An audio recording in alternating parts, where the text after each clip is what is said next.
dominantes. Pero, por supuesto que en el Día de la Militancia vale la pena recordar, por lo menos en esta etapa, cómo resurgió, cómo apareció nuevamente.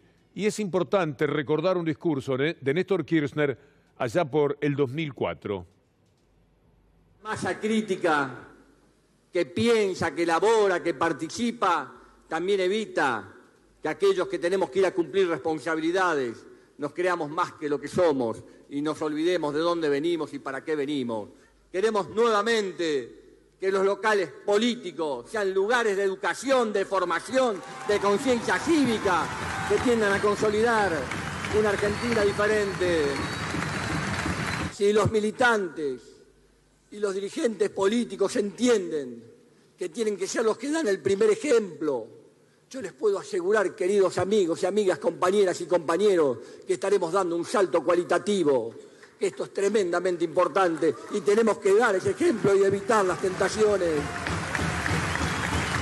16 años después, la imagen en el Congreso en tiempos de pandemia parece darle razón a aquellas palabras de Néstor Kirchner cuando todavía era un hombre no demasiado conocido en lo que iba a significar para la historia de la República Argentina. Esa militancia del Congreso está esperando muchas horas, seguramente, para que le anuncien, allá por la madrugada, es lo más probable, que el impuesto a las riquezas tiene media sanción. Y no todas las riquezas, solamente a las grandes fortunas. Los que no respetan la militancia están vacíos por dentro. Solamente entra en sus cabezas el dinero, la factura de las ganancias a las que permanentemente van. Esa es su manera de sentir la vida. Podría ser respetable si no faltaran la consideración que se merecen los que militan, los que sueñan, los que van por la vida con una bandera en la cual la plantan aquí, la plantan allá porque necesitan ir progresando, avanzando hacia las utopías que todos nos proponemos. Los que no respetan son gente como, por ejemplo, Prat Gay, cuando habla de los militantes de esta manera. Un Estado lleno de militantes, pero vacío de contenido. Y queremos que ese Estado tenga contenido, que tenga los recursos, que no le sobre la grasa de la militancia. Me parece que todos nos sentimos que estamos en ese lugar. Hemos ido acomodando la basura, como dijimos más de una vez. La basura no es nuestra, pero no tenemos ningún problema en empezar a limpiarla. Prat Gay se comporta de esta manera, porque están entrenados para el desprecio, para mirar por encima del hombro, y porque los sueños del pueblo nunca los habitaron, nunca entendieron, no supieron absolutamente nada de eso, y se lo han perdido. La vida sin militancia, salvo por el dinero como ellos, carece de sentido. Se puede militar por un partido político, por una idea, por el periodismo. Se puede militar por todo aquello que queremos mejorar del mundo porque parecería armonizar de otra manera, darle un contenido hasta artístico a la vida. En los militantes hay un sentido del arte. Por eso los artistas son militantes, la mayoría de las veces. Y por eso los militantes tienen también un sentido artístico para manifestarse. Y puede venir desde la juventud y mantenerse toda la vida, por suerte. Se puede ser eternamente joven gracias a militar. Cristina Fernández de Kirchner, hace muchísimo tiempo, conversando con uno de los intelectuales más brillantes que ha tenido la Argentina, David Viñas, decía: yo soy una militante para siempre. Yo tengo la obligación de ser optimista, por eso claro, yo tengo la obligación de ser pesimista y ser crítico. Porque soy un intelectual crítico, pero yo soy una militante política y quiero cambiar las cosas y pienso que lo voy a poder hacer. ¿Y usted cree que no? Yo no. Y yo pienso que si no las puedo cambiar me tengo que quedar en mi casa o dedicarme a otra cosa. El escepticismo a veces es mal consejero, pero siempre es muy respetable. De todas maneras, es mucho más todavía aquello que nos dicen las personas que están dispuestas a creer, porque si creen en algo, van a luchar. Los escépticos a veces nos entregamos un poco más fácil y me cuento entre ellos. A veces la esperanza es como una impostora en la vida de los pueblos. Pero ¿qué hacemos sin la esperanza? ¿Qué hacemos sin creer?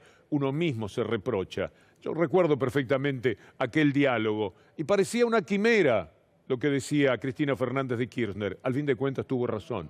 Valía la pena creer. Vale la pena también creerle a estos jóvenes que hablan del impuesto a las grandes fortunas desde la convicción de que esto tiene que suceder. Esta misma noche hay que conseguir la media sanción. Y me parece bien. Sí, olvídate, que ayuden a lo que menos tienen. Totalmente de acuerdo. Sí, Yo la estoy esperando ya. Sí, estaría muy bueno, ¿por qué no? Y estaría bueno, ¿no? Sí, siempre decir que después se puede ayudar al pueblo. Me gusta esa idea. ¿Y porque tienen demasiado? Sí, son los que tienen. Hoy sí, tienen que ponerlo. Estaría de acuerdo, porque es una ayuda. Además, es un impuesto que no le va a sacar muchos a los que más tienen. Pagar un poco más para la gente que de verdad no puede. Y no sacarle siempre a los que no tienen. Sí, es un poco devolverle al país lo que el país les generó. Salía a repartir a los que realmente lo necesitan. Y porque me parece que está bueno que los ricos se pongan en el lugar del pobre. Son las personas que tienen más poder adquisitivo. Que pongan un poquito más lo que más tienen, no creo que le haga nada. La redistribución de la riqueza es una pata fundamental. ¿Tienen razón los militantes de la plaza? ¿Llevan sentido sus presentaciones, sus ponencias a favor del impuesto a las grandes fortunas? ¿Esa plaza tiene razón? ¿Este pueblo tiene la razón? A nosotros nos parece que sí. Les vamos a dar algunos elementos porque siempre es importante argumentar. Mire lo que le pasó al país. En cuanto a lo que ha recaudado, el gobierno se las ha tenido que arreglar con una recaudación que muestra todas esas columnas en rojo hacia abajo. Recién hubo recuperación en septiembre y octubre, que son las dos columnitas azules. Todo lo demás fue una pavorosa derrota. Sigamos con las placas, para que usted entienda por qué hay que pedirles por una vez a los que tienen miles de millones de dólares, por favor, ayuden a esa patria que ustedes dicen querer. ¿Por qué es necesario el aporte? Mire la línea roja. Esos son los gastos que ha tenido el gobierno. Y la línea azul es la de lo poco que se recaudó. Recuerde usted lo que era la placa anterior. Sigamos argumentando por qué hay derecho y necesidad de pedirles que esta vez ayuden. Solamente son 9.298 personas, con las que se recaudaría 307.000 millones de pesos. No son más impuestos a la clase media, como dicen en el barbarismo absoluto los sectores interesados de los medios de comunicación. Solo 253 personas van a financiar el 50% de lo recaudado. Hay 253 personas en condiciones de poner 150.000 millones de pesos. Vea esta otra placa, porque queremos que usted entienda. Esto es lo importante. Ahora va a haber algo increíble. Descubra la línea roja, casi imperceptible, en este círculo azul. Le voy diciendo, en la Argentina, acérquense por favor, en la Argentina, solo 440 personas poseen entre el 6,5 y el 9% del patrimonio argentino. El 83% de los bienes lo tienen afuera. La riqueza es offshore. Ahora bien, el círculo. La línea roja es el porcentaje de personas alcanzadas por el impuesto. ¿Usted la ve? Prácticamente no. 0,04%.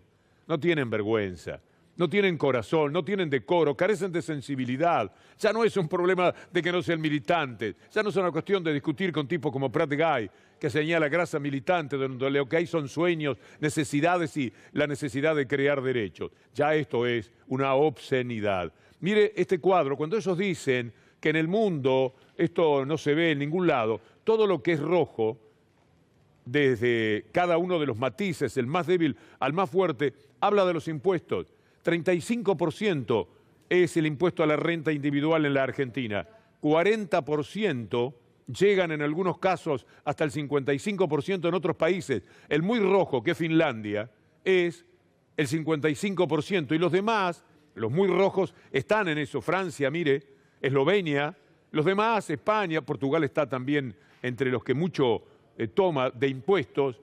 España, Italia, un poco más cerca del 40%. Pero esta es la purísima realidad. Y por último, una placa más, para que usted entienda cuál es la necesidad. ¿Es verdad que en Argentina los ricos pagan muchos impuestos? No. El impuesto directo a la riqueza en Argentina se llama impuesto a los bienes personales. Mire lo que hizo Macri, sirviendo a su propia élite. Todas las columnas son las recaudaciones desde el 2007 hasta el 2016. Rebote del 2015, mire lo que se había recaudado. 2016, 17, mire lo que fue el 18 y el 19. Esto es una barbaridad. Por eso es necesario el impuesto a las grandes fortunas.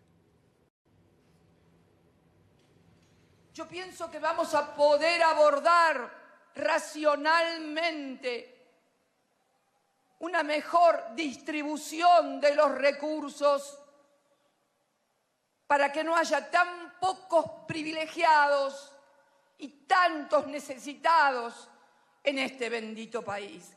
Si no discutimos estas cosas, por más que invoquemos a la gracia divina para que nos ayude, desde arriba nos van a decir: hermanos, esto lo tienen que hacer ustedes, que de arriba nunca viene nada en la historia de los pueblos. En el Congreso, acompañando palabras como estas que sucedieron en La Matanza hace un año casi. Están allí y van a permanecer horas de pie, aguardando el momento en que se haga el anuncio de la media sanción. Ni siquiera es la votación definitiva de la ley.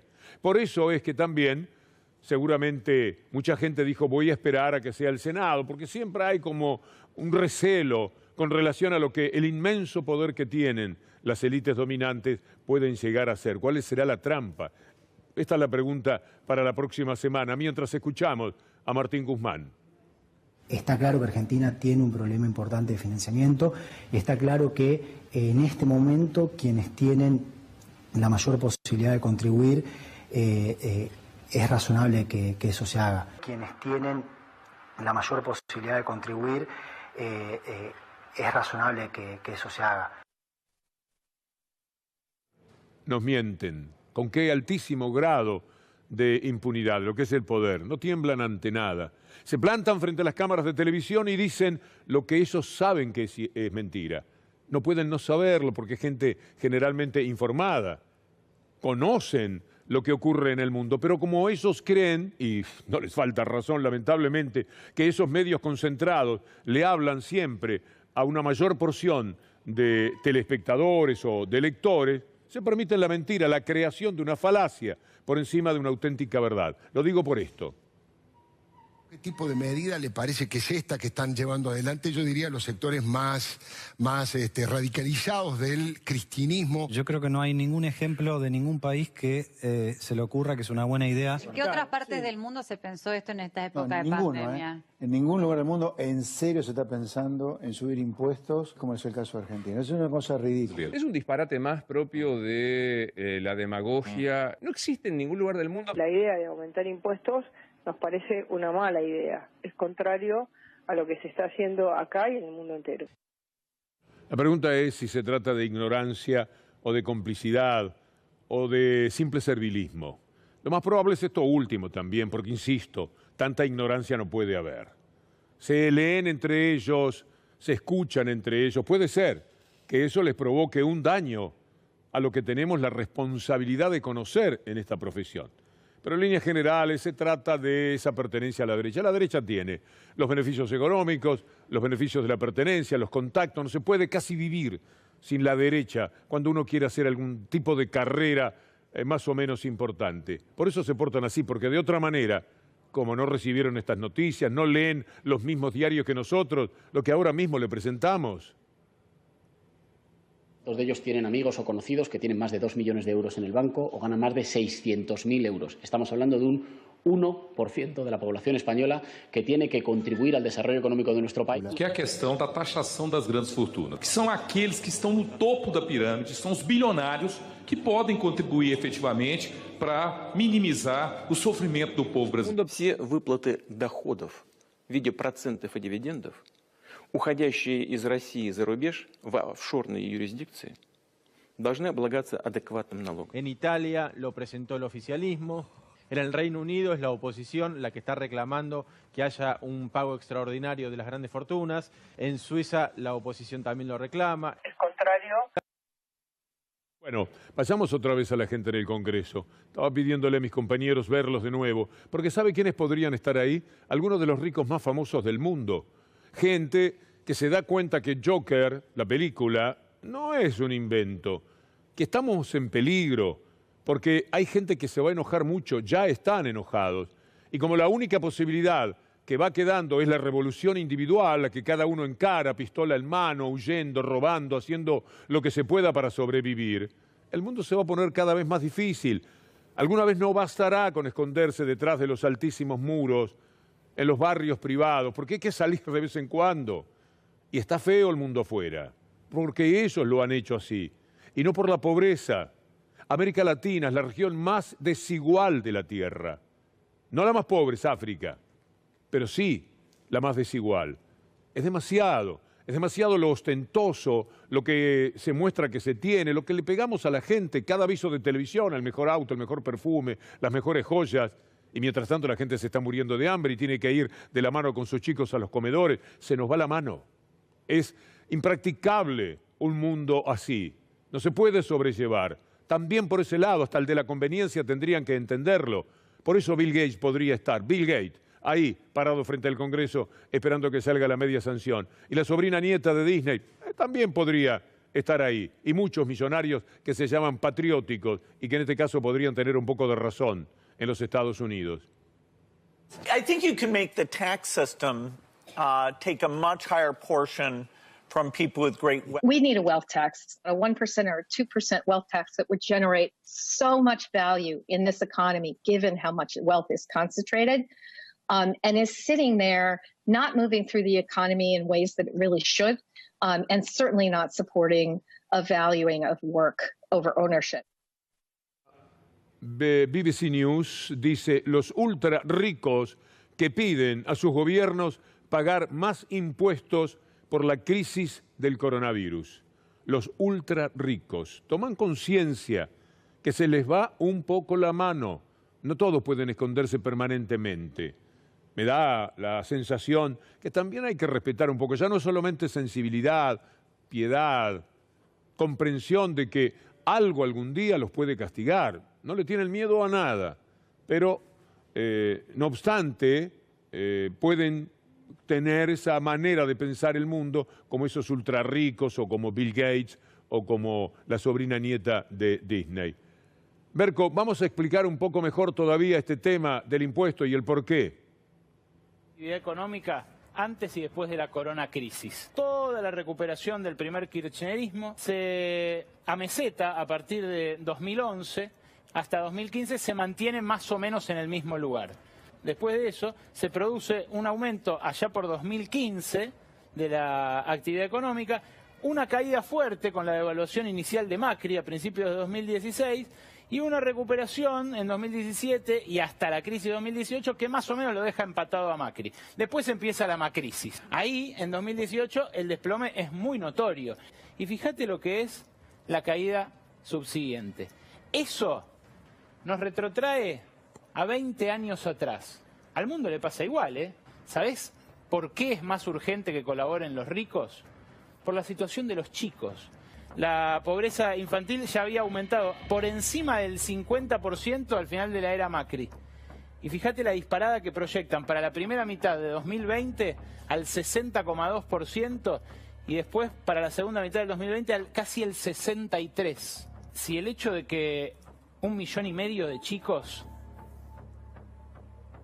vaya a caer en la pobreza no sensibiliza a los que tienen la vida resuelta para varias generaciones, yo francamente no sé. La macrisis, dice Alfredo.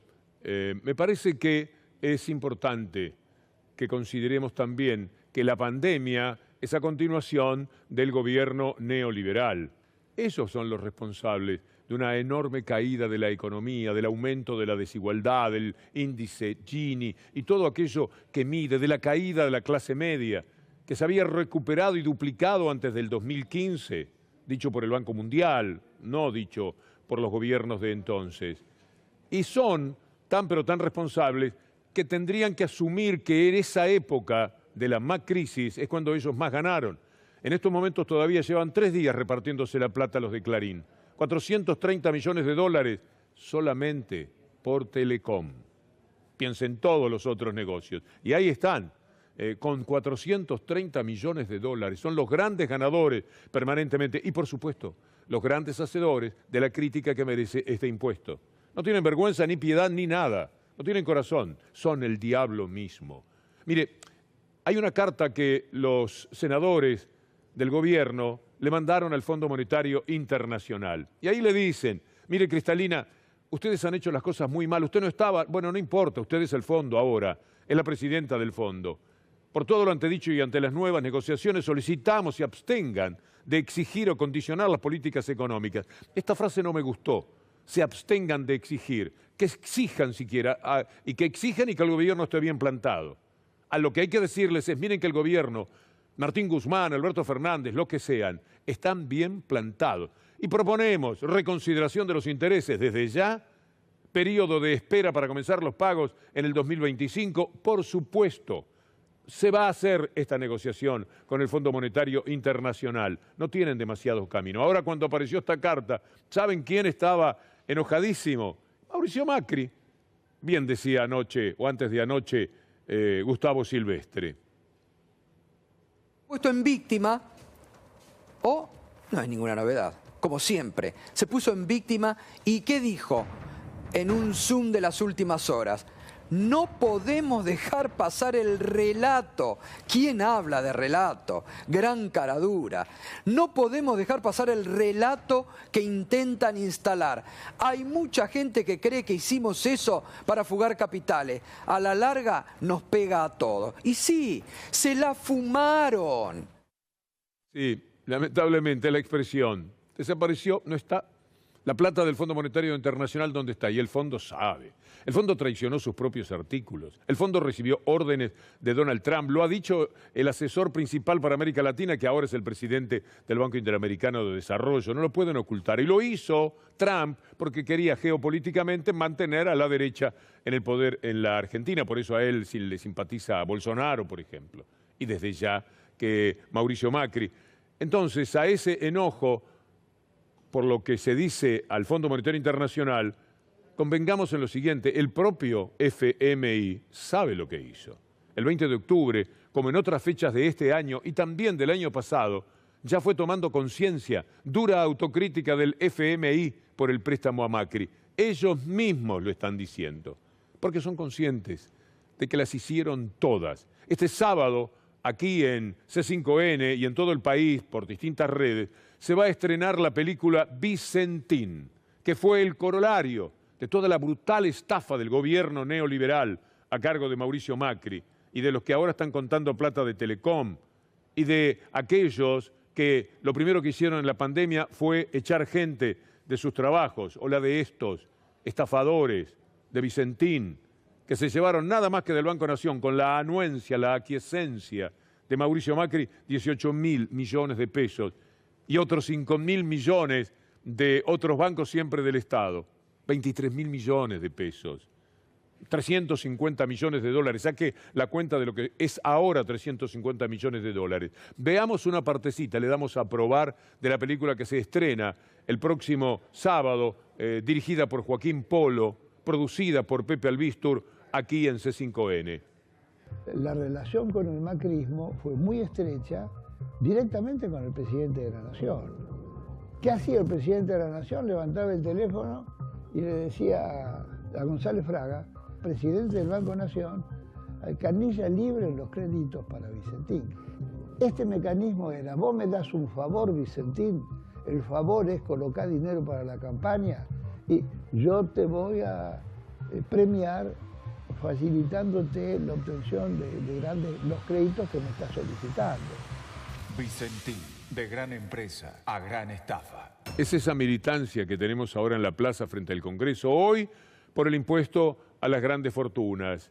En otras ocasiones, las razones fueron protestar ante los desmanes que se podían cometer desde el gobierno que terminó el 2015. Eran repudiados y perseguidos. Esta militancia de ahora tiene que ver con todas las militancias. Muchos de los que están ahí y muchas lo han hecho por sueños como la legalización del aborto en la República Argentina, para que aquella práctica clandestina se convierta en algo protegido por el Estado, para que, como sucede en Uruguay, mueran muchas menos mujeres. No va a ser obligatorio el aborto. Y quien no se lo quiera practicar tiene razones personales, muchas veces religiosas, aunque hay muchas católicas que están por la despenalización del aborto, muchísimas. Pero de todas formas, el que tiene una convicción religiosa, que no se la traslada al que ni siquiera cree en Dios, es que no hay derecho. Bueno, esa militancia tan fuerte, tan vigorosa, que las mujeres han llevado a cabo en tantos aspectos, porque de la militancia exijo todo lo que de alguna manera tiene que ver con estas luchas que estamos mencionando como militancia. El matrimonio igualitario, la ley del divorcio, todo aquello que ha mejorado la calidad de vida, que le dio más libertad a las personas, más dominio sobre sus convicciones y sobre su propio cuerpo. Alberto Fernández ha explicado de esta manera el viaje emocionante que ha hecho desde su lugar de trabajo hacia el Congreso el proyecto de legalización del aborto. En el día de hoy enviaré al Congreso de la Nación para su tratamiento 2 proyectos de ley para que todas las mujeres accedan al derecho a la salud integral. La criminalización del aborto de nada ha servido. La legalización del aborto salva vidas de mujeres y preserva sus capacidades reproductivas. El dilema que debemos superar es si los abortos se practican en la clandestinidad o en el sistema de salud argentino. Sea ley, como el título de la película de Juan Solanas, El hijo de Pino, laureada película internacional, estrenada en Europa con enorme respeto en los festivales.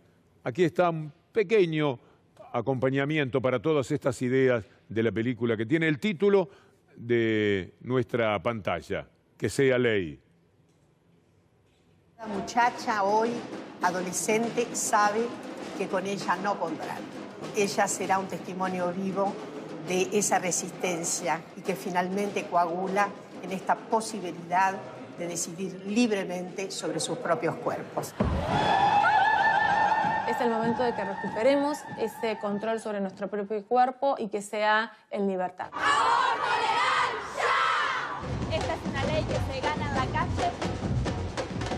A las mujeres en sus casas, a nuestras madres y a nuestras hijas.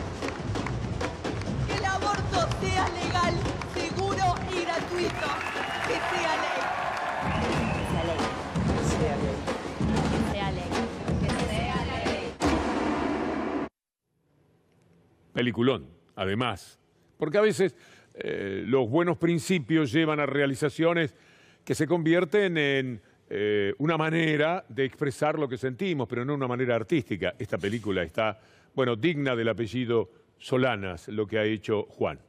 Mientras tanto, digno de épocas de mucho autoritarismo, es lo que ha hecho Soledad Acuña, la ministra de Educación de la Ciudad de Buenos Aires. Su provocación, llevarse todo por delante. Tengo entendido, para entender algo de dónde viene esa raíz autoritaria.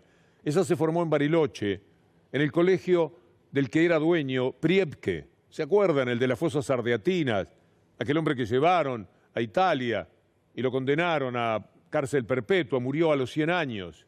Él era el hombre fuerte del colegio donde iba Soledad Acuña. Por ahí los profesores, los maestros que tuvo se identificaban con eso, porque de otra manera, ¿cómo entender la falta de respeto que ha tenido con algo que usted, yo y cualquier persona bien nacida tiene en su corazón, que es el respeto por sus maestros? Si le debemos a veces más a los maestros que a nuestros padres, en función de que con ellos hemos estado mucho más tiempo en nuestra vida. El humanismo que podemos tener viene de los consejos, de la palabra, de la caricia, de la amistad y del conocimiento y de la formación de los maestros. Andamos toda la vida con un maestro en el corazón. ¿Qué pensará alguna maestra? Bueno, si son de ahí, quizás piensan como ella, pero alguna maestra debe haber quedado dolida. Así que pensabas eso de mí, ministra, esto es lo que crees. Vale la pena recordar por qué estamos diciendo esto, esas palabras provocadoras, irrespetuosas, inclementes de la ministra Acuña. Son personas cada vez más grandes de edad que eligen la carrera docente como tercera o cuarta opción luego de haber fracasado en otras carreras. Y si uno mira por nivel socioeconómico, la verdad que son de los sectores cada vez más bajos socioeconómicos los que eligen estudiar la carrera. Bueno, tú has tenido un apoyo importante, Soledad Acuña, puede estar tranquila. Salió a decirle, bravo Soledad, inefable Patricia Bullrich. Lea conmigo, porque es interesante ver cómo Dios las cría y ellas se juntan. Soledad Acuña expresó un sentimiento generalizado en la comunidad educativa. Venimos trabajando con docentes, alumnos y padres para que las escuelas no impongan lo que se debe pensar. Tomó por ese lado. No se acuerda de lo que mostrábamos ayer, uno de los tantos discursos de Macri hablándole a los pibes el día de la bandera, en aquel momento contra los moyanos, siempre bajando línea. La educación es lo contrario al adoctrinamiento. dicho por Patricia Bullrich. Apoyo a la ministra, con los chicos no. Pero todo Cambiemos funciona así, Soledad no está sola. Cambiemos, hasta llega a la represión, como van a ver en el final de este material. Así es Cambiemos con los docentes. La terrible inequidad entre aquel que puede ir a una escuela privada versus aquel que tiene que caer en la escuela pública. Nadie que nace en la pobreza en la Argentina hoy llega a la universidad. No sé si pensaban que el presidente iba a decir ahí está todo bien en la escuela estatal. No, la gente hoy se cae de la escuela estatal porque si puede elegir, se va de la escuela estatal. Entender también que la cultura del paro docente lo que termina fortaleciendo es la fuga a la escuela de gestión privada. Y esto está estudiado, son números concretos. Todos los maestros van a ser respetados, cuidados y bien remunerados. Ese es mi compromiso. Vamos juntos.